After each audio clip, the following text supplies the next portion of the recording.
नमस्कार साथियों केंद्र सरकार ने 8th पे कमीशन के गठन की घोषणा कर दी है। पूरी समिति बना दी है। लेकिन सबसे बड़ी बात है, पेंशनर कहाँ गए? पेंशनर कहाँ गए? पेंशनर का कहीं जिक्र भी नहीं है और ना ही केंद्रीय कर्मचारियों का जिक्र है। यहाँ पर केंद्रीय कर्मचारियों की जगह सिर्फ कर्मचारी शब्द का प्रयोग किया गया है। तो अगर हम देखें तो चलेगा, केंद्रीय कर्मचारी या छोड़ दिएगा, केंद्रीय छोड़ दिया, कर्मचारी की बात हो रही है तो वो सरकारी ही। तो कर्मचारियों को 8th पे कमीशन का लाभ मिलेगा। लेकिन सबसे बड़ी बात है कि पेंशनर कहाँ गए? पेंशनर कहाँ गए? पेंशनर का तो जिक्र ही नहीं है, क्योंकि दोस्तों पेंशनर जो कि सरकारी कर्मचारी नहीं होते हैं बल्कि वह रिटायरमेंट हो जाते हैं, इसलिए उनको पेंशनर कहते हैं। अब यहाँ पर साथियों सबसे बड़ी बात है, प्रबल संभावना हो गई है क्या 8th पे कमीशन का लाभ पेंशनर को नहीं देगी सरकार? जी हाँ साथियों, आज हम इस वीडियो में चर्चा करेंगे कि आखिर सरकार क्या कर रही है और क्या पेंशनर को इसमें लेगी या नहीं लेगी। अतः दोस्तों सही और सटीक जानकारी के लिए आप हमारे चैनल एम्प्लॉयड हेल्पर को सब्सक्राइब कर लीजिए। यहाँ पर आपको सही और सटीक जानकारी मिलेगी। देखिएगा दोस्तों, 8th पे कमीशन का गठन कर दिया सरकार ने और पेंशनर का इसमें नाम ही नहीं जोड़ा। सबसे बड़ी बात है कि अब ये प्रबल संभावना हो गई है कि सरकार जितने भी पेंशनर हैं क्या उनका अब पे कमीशन उसका लाभ नहीं देगी सरकार।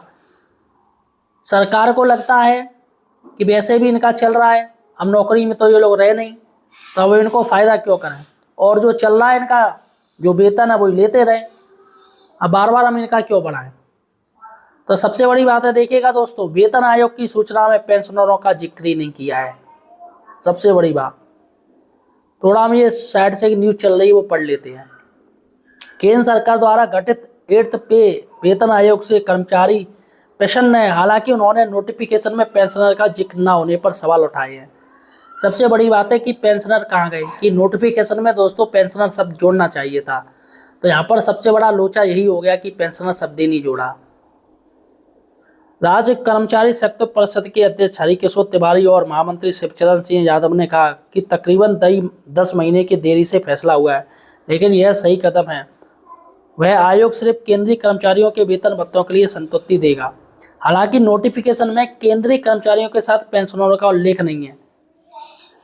यह पूर्व के नोटिफिकेशन के अनुपालन के रूप में देखा जा रहा है। उस नोटिफिकेशन के तहत दिसंबर, देखिएगा ध्यान से, दिसंबर 2025 के बाद यानी 8वें वेतन आयोग का लाभ पेंशनरों को नहीं दिए जाने की आशंका मजबूत हो रही है। तो यहाँ पर साथियों एक नोटिफिकेशन पहले किया गया था पूर्व में, जिसमें पेंशनरों को बाहर का रास्ता दिखा दिया था 8th CPC में।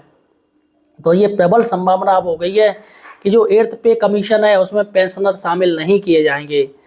और यहाँ पर अभी आशंका है दोस्तों, आगे देखते हैं किस तरीके से ये आशंका, अभी जो शंका है वो किस तरीके से रियलिटी में बदलती है, मजबूत होती है।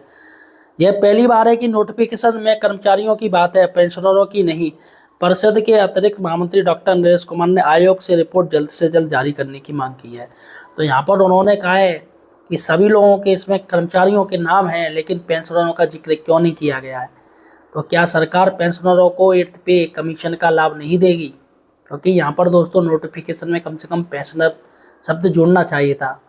और चूँकि दोस्तों ये आधिकारिक घोषणा हुई है, तो यहाँ पर पेंशनर शब्द ना जोड़ना ये लापरवाही भी नहीं हो सकती है, क्योंकि इतना बड़ा मुद्दा है। और ऐसे में दोस्तों 80 लाख 90 लाख पेंशनर हैं और उसमें आप कहो कि मिस्टेक हो गई, तो मुझे मिस्टेक भी नज़र नहीं आ रही है। तो यहाँ पर दोस्तों प्रबल संभावना हो सकती है, ये सरकार है कुछ भी कर सकती है। तो फिलहाल साथियों आगे की लेटेस्ट अपडेट के लिए आप हमारे चैनल एम्प्लॉयड हेल्पर को सब्सक्राइब कर लीजिए। और आपका क्या कहना है सरकार की इस मंशा पे, क्या वो पेंशनर को 8th CPC का लाभ देगी या नहीं देगी, ये मुझे कमेंट सेक्शन में बताइएगा। और इस वीडियो को ज़्यादा से ज़्यादा शेयर कीजिएगा। धन्यवाद।